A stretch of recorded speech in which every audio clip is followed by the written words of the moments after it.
Hello gainers, welcome to my channel called Fitter Philosophy. I'm Ralphie, the host here, and for those of you who are interested, the cigar that I'm smoking at the moment, very slowly, so as to make it last, is a 10th anniversary Perdomo Reserve. Right, so I believe this is either a Nicaraguan or a Honduran cigar. I tend to avoid Cuban cigars these days because they're simply too expensive, and I have noticed that the quality is not quite what it used to be. And I think that the reason is simple, that such is the predominance of Cuban cigars in regard global demand, that in order to keep up with that demand, they're using younger tobacco for production. That, by the way, I have to stress, is purely a personal opinion and is not the main topic of this video. My channel, Fitter Philosophy, is a sharing channel. I share my perspective of the world around me. I share stories, I share opinions, and I share observations. And in this particular video, I'm sharing a story. An interesting one about a little old lady that I only met once, but she left a lasting impression on me. Her name was Judith, and there was nothing remarkable about her appearance, but the circumstances were certainly not ordinary in which I met her. I was arranging her husband's funeral out at her flat in the north of Glasgow, in a place called Springburn, and she happened to have one of the original high-rise flats that had a fairly generous south-facing balcony, which she was very fond of because it let her escape from her quote-unquote annoying husband. Now, they'd been together for 60 years. They'd married as teenagers. They'd raised the family. The family had left the nest, as the saying goes. They'd gone to different parts of the world, because this is normal in Scotland, that a younger generation, in order to get opportunity and get some advantage in life, particularly for their own children, they will immigrate, because Britain is a very stagnated culture.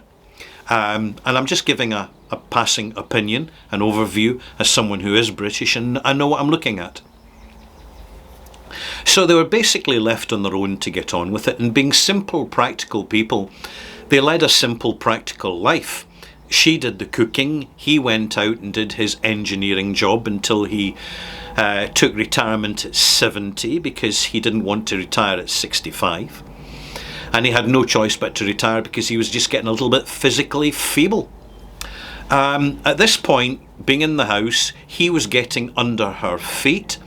And at this point, she decided, in the limitations of a flat, a 2-bedroom flat, she would have one bedroom, he would have another, but her bedroom would be the main living room, which had the balcony, which means that if he visited her, he had to knock on the door, and if she visited him, she had to knock on his door. And so they basically adapted to their changing circumstances, and she was quite unashamed about telling me this. Because she had the balcony, and because she had the extra space, she invested in plant pots. And she got her young neighbours down the landing to go to the garden centre, and she paid them to deliver her potting soil, some fertiliser, and plants that she was looking for. And this they did. She created her own indoor plantery by the window, so an indoor garden with indoor plants, but she expanded out onto the balcony. And Judith, over several years, planted up window boxes inside and outside of the flat, and watered them every day. The plants she planted, she collected rainwater from a descending stank. I think that you call them a stank, it's a downpipe. And goodness knows, I didn't know if high flats had these. But for some reason it did. It had a downpipe. She collected the rainwater, and she eventually expanded up onto the roof of the high flat to further continue her garden, which was relatively small because she needed to have it in a sheltered, sunny spot. And as you can imagine, the rooftops, the flat rooftops of high flats, are very windswept places. But she did this. It occupied her life. It engaged her. It entertained her. She was even growing her own vegetables. Herbs, peas, beans. And it was an enormous comfort to her. When her husband passed, naturally, in old age, they don't call it old age now, they find some ulterior motive, such as myocardial infarction, just to give one classic example. But essentially, she was already prepared for it, she was stoic enough, and she got on with life. And her life was her garden. Her rooftop garden was vandalised and wrecked.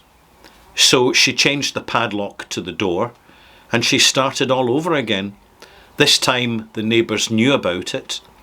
They arranged to set up a camera to monitor it, and when the vandals came back, they were grabbed, they were taken into a quiet landing, and they were given a beating.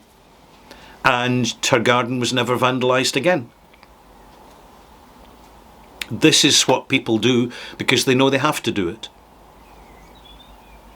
It's real life. It became a community garden, and when she passed, and several years later, and at this point I wasn't attending to her funeral, it was one of my colleagues, her garden in the flat disappeared completely. But in fact, from the local gossip, from the local bingo hall, her neighbours transferred her plants up to the community garden on the rooftop, which they cherished and looked after, and it became the most beautiful memorial garden for her, with its little isolated spring with fountain and a pool of water with fish in the pond. And it became a beautiful, unexpected and hidden reserve away from the madness of the outside world, which is just what the long-term residents of the flat needed. And it made me think about the fact that when people get removed from something very, very important, that is the moment in which first they miss it, then they recreate it, and then it is truly valued. And one of the good things about Glasgow is that it has many public parks, many of which, primarily due to community efforts and vigilant residents, are relatively safe to use. There's a reason that Glasgow is called the Deer Green Place, and that is because nature is valued by a community of people who for several generations were removed from the greenness of the natural world and isolated in one of the earliest industrial cities. This created a yearning, and I'm very pleased to see in a younger generation nowadays a growing understanding of the true importance of the environment and the green living natural spaces around us, which need to be protected and invested in by human vigilance and human care, because without it, it will disappear. And that's the story of Judith.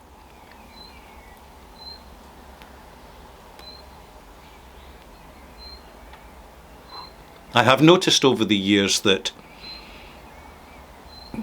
ordinary people can live quite extraordinary lives if they have the mental strength and physical ability to do so. Even when physical ability is impaired, often it can be compensated for. And it never ceases to amaze me that in the turmoil of the human circumstance, there is this constant flare of evil intention followed by good intention. It's almost as if they feed one another and inform the human condition.